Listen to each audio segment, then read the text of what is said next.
In life's journey, we must seek to reflect, learn, and grow. Welcome to the Road to Rediscovery with your host, Aubrey Johnson. Hello, everyone, and welcome to another exciting episode of the Road to Rediscovery. I'm your host, Aubrey Johnson, and I'm so glad that you're here with me. The Road to Rediscovery is about reflecting on life lessons to learn and grow from them, and of course, pay it forward to uplift others who are struggling. You know, we talk a lot about our mental state in our episodes, right? Reflection and wellness. We talk about our family life, accountability, holding yourself accountable, and responding to adversity. Well, these and more are all parts of our whole selves. Another part is our financial wellness. What are we doing to address our financial wellness? What other aspects of ourselves are impacted by our healthy or not so healthy financial state? My next guest is a financial professional who helps real estate investors, business owners, and full-time employees with creating their own sources of financing while also growing safe and predictable wealth, all at the same time with the same money. He's a member of the Bank on Yourself organization, teaching people how to become their own source of financing, and he has just launched his new podcast, Think Like a Bank. Please help me welcome Sarry Ibrahim. Sarry, welcome to the show, man. How you doing? Hi, Aubrey. Thank you so much for having me on. I appreciate it. Oh, no, absolutely. We reciprocate, man. We appreciate your time and coming on the show for sure. So let's go ahead and just open into it, man. And if you can just share a bit of your background with the listeners. Well, yeah, thank you. So I am from Chicago, Illinois. Born and raised here, lived here my whole life. And I started my career in the financial services world, also in the insurance world about 6 years ago, around 2015, when I was doing my MBA here in Chicago. And I started working for different companies in the insurance world. Like I worked at Allstate Insurance and Blue Cross Blue Shield and a couple other companies. And then I kind of made my way into the independent brokerage world as an independent broker. This is where you're self-employed and you bring your own clients to the insurance companies and you help them. You're like their consultant. So this is what I was doing. Gotcha. I was a Medicare consultant working with a lot of retirees and people who were turning 65 and retiring and merging off of their employer plans onto their own individually owned Medicare plans. So that was my job for a few years, just helping them make that transition. And it was really rewarding, getting to know these clients and getting to have a personal touch with them. I was like their personal problem solver. And then during that time, one of my clients asked me if I could help him with life insurance. And he mentioned there's this special type of life insurance that has cash value that builds up over time. And I had no idea what he was talking about. But I was like, this sounds like a really good idea, just based off of how he was explaining it. And I told him, I'm not familiar with this, but I'm going to go out and do research because I'm also interested in this as well. Yeah. So I went and did research on Amazon and just searched for books on life insurance. And I typed in life insurance and then one book that came up is this book called The Bank on Yourself Revolution by Pamela Yellen. And the book pretty much talks about this concept called Bank on Yourself. It's invented by Pamela Yellen, the author of The Bank on Yourself Revolution. And it is also known as the infinite banking concept. So these two concepts are similar. They both use the underlying asset, or the underlying thing is the use of dividend paying whole life insurance for self-banking purposes. So in long story short, helping people become their own sources of financing. And as I was reading this book, I was like, this isn't just helpful for my Medicare client. This is also helpful for anybody who has a job, anybody who's a real estate investor, anybody who's a business owner. There's so much you could do with this concept to help regain control of your financial life. So then I founded the company Financial Asset Protection. And this is our main focus. We're a financial services firm located in Chicago, and we help clients in all 50 states. And our main focus is the utilization of dividend paying whole life insurance for self-banking purposes. Gotcha. Oh man, that's wonderful. I mean, it's allowing clients to kind of see finances from a different lens than what they have been used to seeing. It sounds like. Exactly. Gotcha. So what originally drew you to the finance industry? Sorry. Yeah, so it's money, right? And Mm-hmm. it's definitely money has always been interesting to me, and not so much from the part of the magnificence of it or how cool it is, but Mm-hmm. rather the problems behind it. Since Right. money tends to be, the number one cause of all problems in relationships, in friendships, in businesses, in where you live, and money tends to be the biggest barrier for people. Right. And I kind of caught on to this at a young age. I didn't know much about money, obviously. I didn't know much about money until a few years ago, until I was in the financial services world. But for my whole life, I just had a basic understanding that money is really important, and it's also the root of either a problem or a solution. So it could either be a lack of money could be a problem, Mm-hmm. and the means to it could be a solution, but not always, right? Money doesn't solve every problem there is, Right. but it tends to be a huge problem. And I always wanted to be a problem solver. I always wanted to connect the dots for people. Yeah. So I figured getting into the world of financial planning would be perfect for that. Mm-hmm. It's connecting problem solving with money and the subject of it, and the kind of uncomfortable subject of it, of course. But Yeah. I was, as learning about it, especially like insurance helped with that too. Being an insurance advisor, an insurance consultant, helping people protect their auto insurance, their auto, home, their Medicare, their life insurance. And Right. those are all rewarding too, because Right. you're connecting a solution. But when I came across this concept, the infinite banking concept, or the Mm-hmm. bank on yourself concept, I was Mm-hmm. like, this could be the solution for a lot of people. And it drew me in. And this is why I want to kind of tell the whole world about this. This is why I'm on, a lot of podcasts talking about this subject, and why I started my own podcast called Thinking Like a Bank. Mm-hmm. And Aubrey, there's actually a quick story behind the title of Thinking Like a Bank. Yeah. So I found out that banks actually are the biggest purchasers of dividend paying whole life insurance. And there's a reason why they do it. It's because of, and we'll get into more on the benefits of it, but Mm-hmm. because of all the benefits around dividend paying whole life insurance, they're doing that because of the safety behind it and all the other benefits. So I'm like, if banks are doing this, there are a lot of things they're doing that are working for them as far as the control of money and the control of other people's money. So that's why I founded the podcast called Thinking Like a Bank, to mimic what people are doing and to kind of copy those strategies that anybody could use, like the banks use. Gotcha. 100%. Yeah. And man, that is some exciting stuff that I can't wait for us to further get to further down in our conversation, talking about the Bank on Yourself organization, the great work there, and a lot of the benefits behind that, right? That you show and reveal to your clients. So one thing I did want to mention, which it's something you touched on that really kind of resonated with me. Money can be the source of many things, like you said, Mm-hmm. right?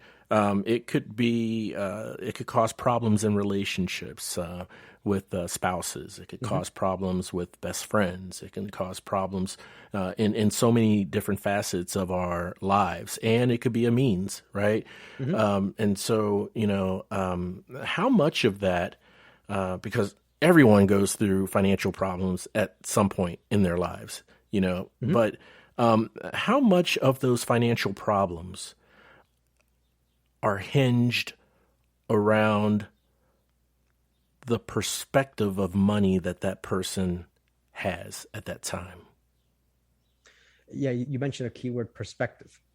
It's Mm-hmm. the thought of the money. Yeah. And I think I don't know the exact percentage, but I would say most of the time, Mm-hmm. money has a lot to do with the underlying problems. And it might be indirect too. So somebody might say, oh, it wasn't the money, it was the other issues that caused the problem. But Right. if you really draw into it, it tends to be money. But it's the perspective of it. And money and perception go hand in hand, Right. because in order to take control of your financial life and get ahead financially in life, you must have a very positive mindset. It has to start with your mind. 80% of it is you believing in yourself. Right. So this is you believing that, especially, for example, if you're starting a business or running a business, you need to understand that 80% of it is your mind and you telling yourself what the outcome of it, whether That's you're right. going to be successful or not. So mindset has a huge connection with accumulating wealth, and then vice versa. Let's say you do have all the money in the world, but you don't have the mindset, you probably won't keep it, which explains why, I forgot where the stat is, like 80% of people who win the lottery end up bankrupt like 5 years later. And, most, superstars and celebrities and NBA and professional football players end up broke after their contracts are over. Yeah. Because they don't know what to do with money. They can't handle it, and they don't have plans in place, again, because of the mindset. So they go hand in hand. You need mindset to get to money, and the money to keep the mindset. Or they both go hand in hand, in other words, mindset and money, for sure. Yeah, no, they do. And I'm so glad you brought that up, Sarry, because the other side of the coin, right? Those who have a lot of money and who have like this windfall, whether it's winning the lottery or you come up from humble beginnings, maybe, I don't know, in a ghetto or a poverty area, become a professional athlete and millions of dollars are thrown your way. How do you manage it? What's your perspective of the money at the time? It could be on opposite ends of the coin and still lead to problems and struggles, right? So I would love to learn more about any problems or struggles that you've had, because you have a very, very acute sense of and perspective of money, putting it what's that saying? I can't remember. Everything has a place, and something like in everything there's a place, in a place there's everything, and in everything has a place. I guess what I'm getting at is, in your life where you place money, and you have a very healthy, acute perspective of that. So I think and I believe that is crafted and refined over time and experiences and events and lessons, So what type of tough lessons or struggles that you've had? And the reason I'm asking this, Sarry, is because a lot of the listeners here who are going through dark times, some of those dark times and struggles may be financial based, to your point earlier. And, to have a financial professional share any down-to-earth stories about themselves and the struggles they've had, can really, really hit the light bulb on for our listeners to understand, hey, this is real, and I'm not the only one going through this or who has gone through this. So if you can share some of those. Yeah, definitely. So my biggest kind of event that it was more of a numerous events that kind of had this light bulb that went off, that was like, money is important, but also not just the money itself, but also the income behind it. Yes. I remember a couple of years ago, I was working for a company, and I was doing some consulting, and I traveled overseas with my wife. And while we were overseas, this was the first time in my life this happened to me. I made money, like it wasn't that much money, but the point is I was making money on a recurring basis when I was overseas and not even working. It was like on PTO, and it was paid, and it was just coming in on a recurring basis. And I was like, this is what I want. It wasn't that much money, but I was like, this is what I want. Right. I want to be able to keep making money even when I'm not working, right, and wherever I'm at in the world. And again, it's not large sums of money. It's just more of the recurring income coming in. And I realized that was like an aha moment where it was like, this is wealthy. Wealthy is the recurring constant income coming in, not just the money you're sitting on in your bank account, or just the wealth you've accumulated, but the recurring, the refill rate of that money coming back in after you've spent it. There's a famous book. A lot of people have heard, a lot of people in the financial world have read it. It's called The Richest Man in Babylon. And it talks about, the author talks about that it's not just, he says your purse, as in your bank account. It's not just the amount of money you have in your purse or your bank account, but it's the income that comes in to fill in the money you've spent after you've taken care of your expenses. How do you refill that back? And I was like, this is what I want to build in the future. I want to build an income stream or numerous income streams. Again, they don't have to be huge income streams. They just have to be enough to cover your expenses and a little bit more from different places that are not correlated or connected. Meaning if something happens in one industry or something happens in the stock market, that they're not all affected or one of them's not affected. You have numerous streams of income coming in to constantly keep life moving without having to work for every single hour of the day. In other words, you don't have to trade time for money. This was, I think, the biggest aha moment I had with the events because I've always had to work directly for money. For every hour I work, I get paid for that. And if I don't work, I no longer get paid, which heavily drew me into the financial services world, because that is one of the huge benefits of the financial services world, is making passive income after you've accumulated a client base. Again, it's not easy at all by any means, but it's possible. And I think that the audience, this would open up the ears for the audience, is that there are ways to make passive income, and passive income is so important, even at a minimal scale. Gotcha. And so that leads me to another question, Sarry, is for so many years, for so many generations, it has been, equal work for equal pay, or you had, like you said earlier, if you clock in, and you got paid. If you didn't clock in, you didn't get paid. And that was the conventional way of thinking for so many generations regarding getting paid. Now that we are in the the technological age and the 21st century, and all sorts of innovations and technologies have emerged, especially with the launch since the pandemic broke out last year, and all of these different web conference platforms have taken place. Do you feel or sense there's a shift in society's way of thinking in terms of obtaining a steady income? I think the idea of needing steady income has definitely shifted over since COVID. In other words, before COVID, people didn't think that was really necessary, that to be in a stable industry or to have steady income and to have even numerous sources of income. So definitely COVID opened that up, because I think we always hear save for a rainy day, or save for darker times, or dark times, or all these kind of like quotes, but they're kind of distant from us. But COVID really brought those out and made those real. You do 35 million people lost their jobs. Almost 10% of the whole US population lost their jobs as a result of COVID, and the vast majority of them, I would bet 90% of those people only had one source of income, their direct job. Right. And I think that turned on a light bulb for a lot of people, where it's I'm never going to have this happen to me again. So the people that went through that are like, this is my opinion. I think what happened. I think people are like, from now on, I'm going to do things and I'm going to save more money. So this way you're not in a tight position when you no longer have a job.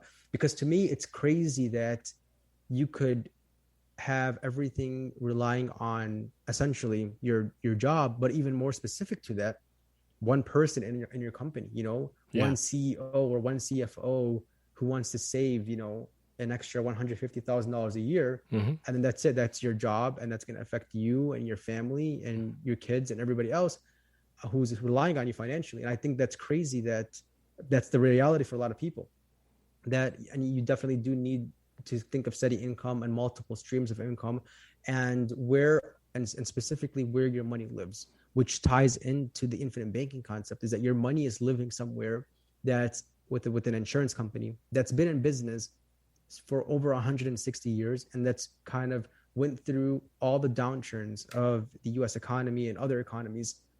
And I think that's a huge part too, is that you want to consider that where does your money live? Where does your money live and grow and outpace inflation and won't be affected by market conditions?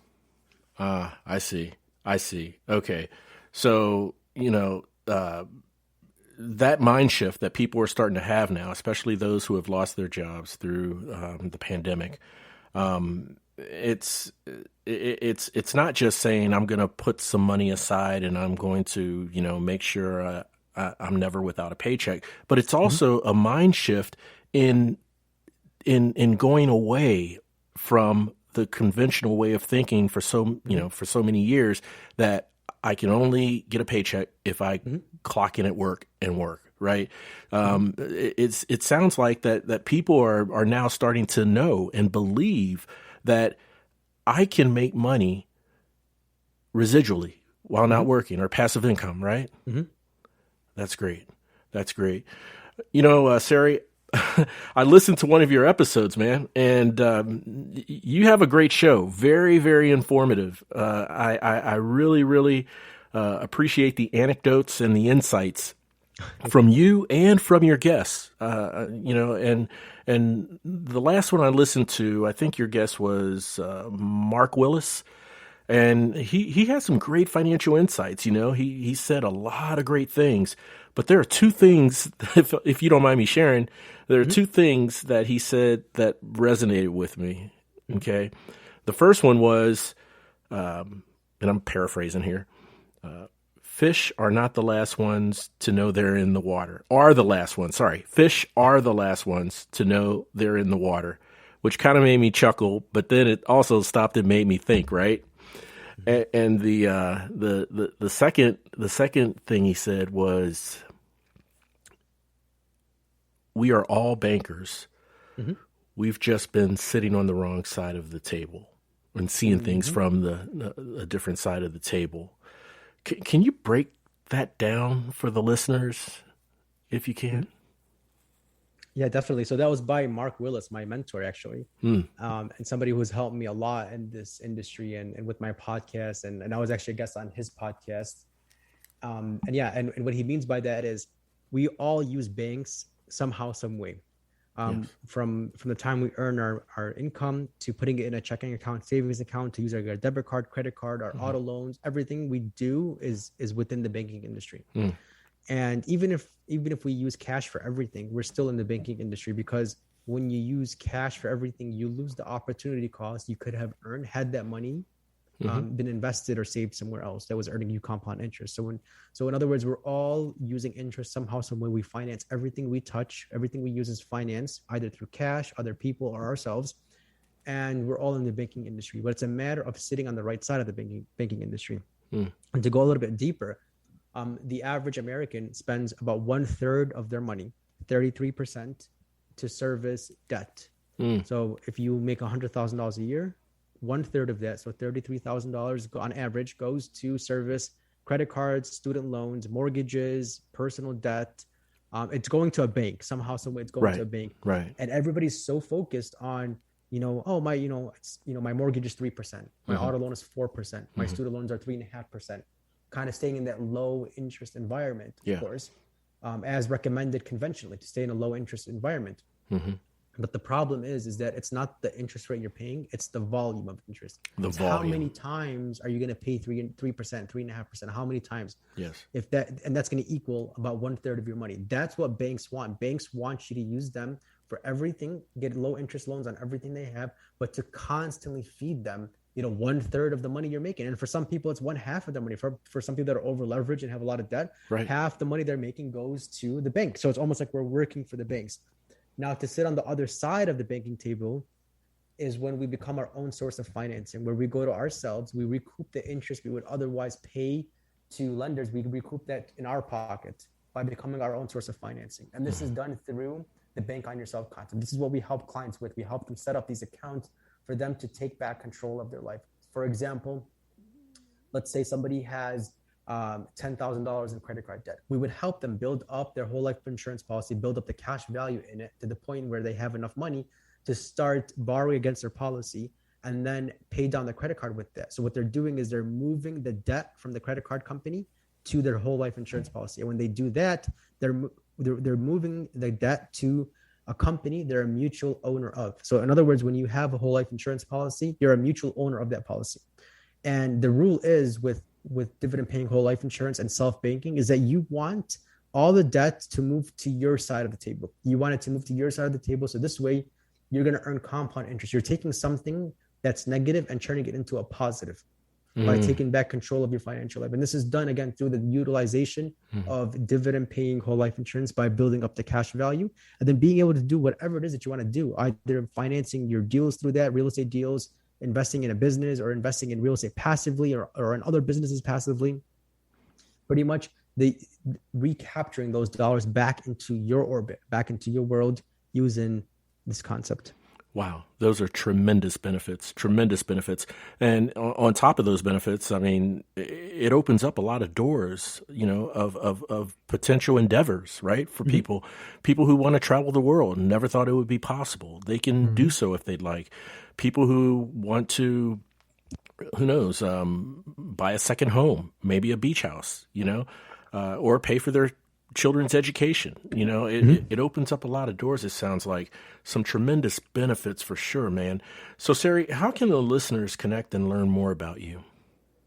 Yeah, they can go to our website. It's finassetprotection.com, FIN assetprotection.com. And I'll actually send them a free copy of the book. It's called Becoming Your Own Banker by Nelson Nash. I'll send them a free copy of that book. And Nelson Nash was the one who kind of invented the infinite banking concept. I'll send them a free copy of that book if they reach out to us at finassetprotection.com. They can also go there and schedule a free appointment. All our appointments are actually free. All our consultations are free. They can reach out to us if they have any questions, or if they want to just send me an email, they can find that in the website at finassetprotection.com. Fin, F-I-N, assetprotection.com.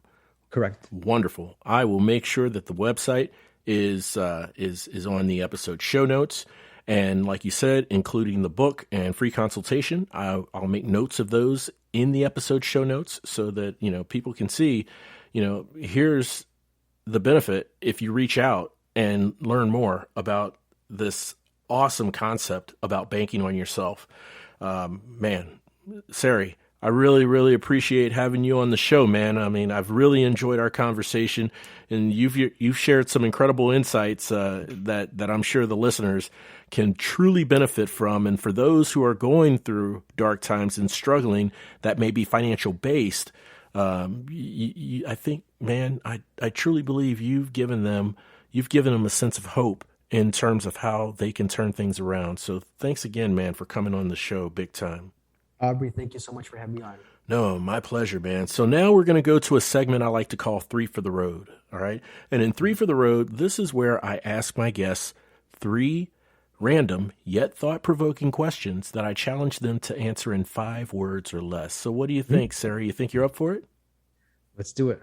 All right, fantastic. And by the way, my questions are, they're customized for my guests. So they're not cookie cutters. They're not the same question that I ask every guest. They are customized for my guests based off their background and profession. Okay. So obviously yours is all financial. The first one here, Sarry, is may sound kind of cliche. And I'm sure you've been asked this question before. Not sure if you've been asked this question to answer in 5 words or less. But here we go. Question number 1 for 3 for the Road. What is financial freedom? Living life on your own terms. I'm digging it. Okay. Living life on your own terms. Totally, man. Totally. All right. Number 2 for 3 for the Road. In what we know about Warren Buffett, what lesson does he give us with financing and finances?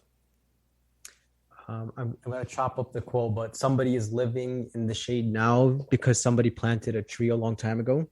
So definitely think long term and think of what you could build for the future and for your next generation. Very nice. Very nice. Love it.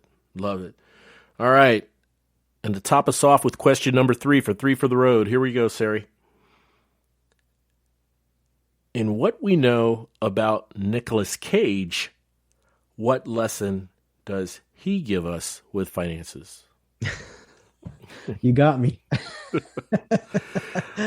I don't know much. I'm just going to put it out there. I don't know much about Nicolas Cage. Well, I'll put it this way, okay?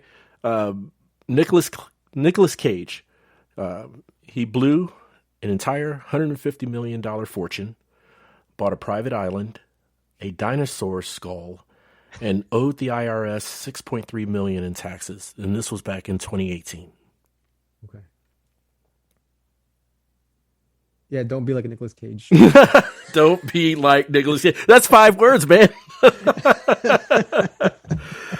Okay, there you have it, man. Yeah, but to add on to that, yeah, I think a lot of people are like Nicolas Cage though out there, especially in the Yeah. US. So it's his is just what we know about now. After learning that it's his is public, but a lot of people are in that same situation when they come across large amounts of money.